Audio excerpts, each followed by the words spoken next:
Hello guys, we are back again. What an amazing statement. I wouldn't call it a statement, but yeah, it was kind of a statement. Victory for Arsenal.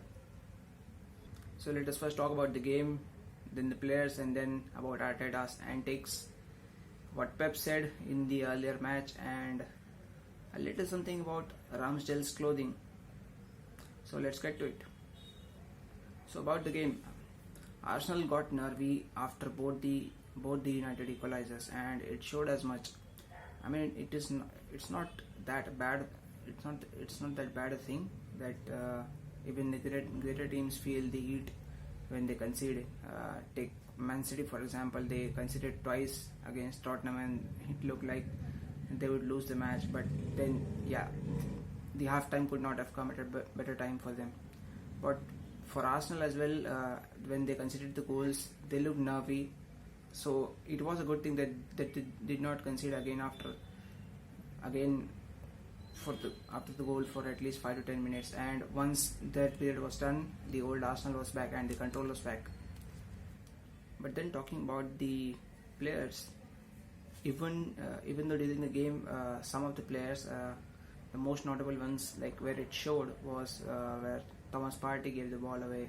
Like it was looking like a promising counter attack, and they gave away the ball straight away to Fred or McTominay. I think it was McTominay. Yeah, whoever that was, he gave the ball away cheaply. So it was clearly visible. He wasn't nervy at that moment, but still he gave the ball away quite cheaply.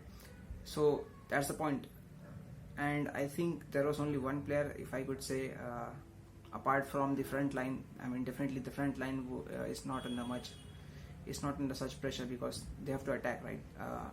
Mostly the nervy moments are seen where the players have to play under in a controlled way, and that is the defense and the midfield roles. So it was quite easily seen in Ben White, in Thomas Partey, not so much, but yeah, it was seen. Comparatively, if you compare Partey, how he normally plays, to just compare how Partey played in the starting 2 minutes of the match to how he played once Arsenal conceded the goal.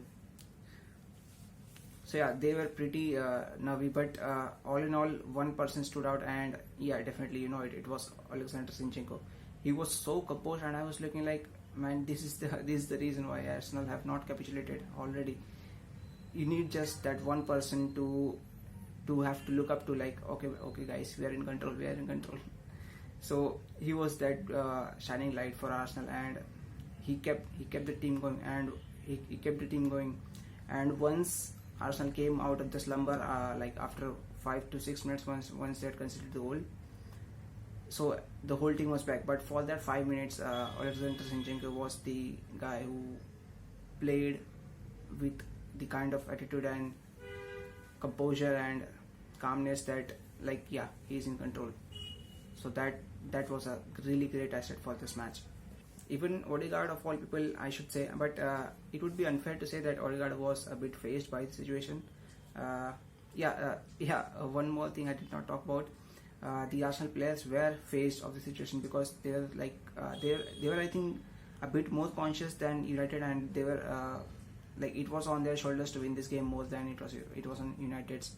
So Arsenal were a bit nervy at the start of the game, and Odegaard has missed a lot many times layoffs on his favored left foot. So I won't say it was purely down to the nerviness in the moments, but yeah, I think we can say that. But still, there was no conclusive evidence we could say. So if I have to say, the best players were definitely Zinchenko is on top for me. He has to be. He was the whole core of the base of what Arsenal did. He was the moving pivot, and he was amazing, just amazing. Second, I would say Thomas Partey, and third would be shared by Saka and Nketiah, obviously. Trossard played a good cameo as well. So all in all, the Player of the Match award by the Indian Gooner goes to Alexander Zinchenko. So now that we're done with the players, let's move to Arteta's antics. It's good that he has passion, but he has to realize that the average age of the squad is young, and that his energy will definitely rub off on the players. And it is rubbing off, but now we are in the latter stages of the league, so we would need a bit more calmness and a bit more humility in order to stay in control of your emotions, because we don't have lack of hot-headed guys in our team. You know of whom I'm talking about. It's not a bad thing, but definitely if it goes over the line, everything is undone. So we have to keep that in check. When the reporter asked him, you got a yellow card, so Arteta responded by saying, you can always get better in life in it. So while he was saying this, he was smiling a bit. So the way I read it was, yes, there were touches of arrogance from Arteta. That's the way I felt it. Yeah, so you can never be too careful. Okay, the other day, I'm so sorry I did not make a video on Manchester City versus Tottenham Hotspur, but I did wanted to address this point where Pep talked about Arsenal, and people are saying that Pep wasn't playing mind games. He was just concerned about the way City are playing.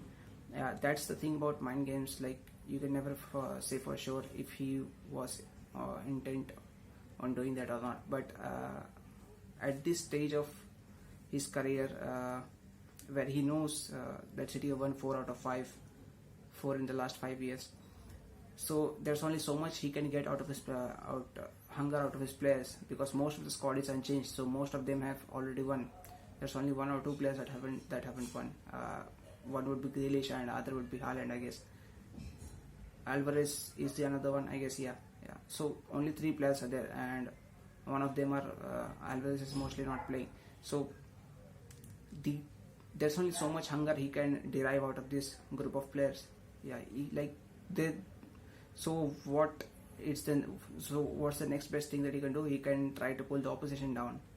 Yeah, he can put them in a relaxed state that yes, you are better than us. So that's what he's trying to do. I hope, yeah, definitely they're in a better place to judge all these things better than me. So yeah, that's my take on that. Now, on a totally unrelated note, this might seem as like, what the hell to someone, but I think Ramsdale should get his clothing sorted, as in the clothes, the keeping clothes that Ramsdale wears is a bit loose, and it does not reflect authority and as a person in control.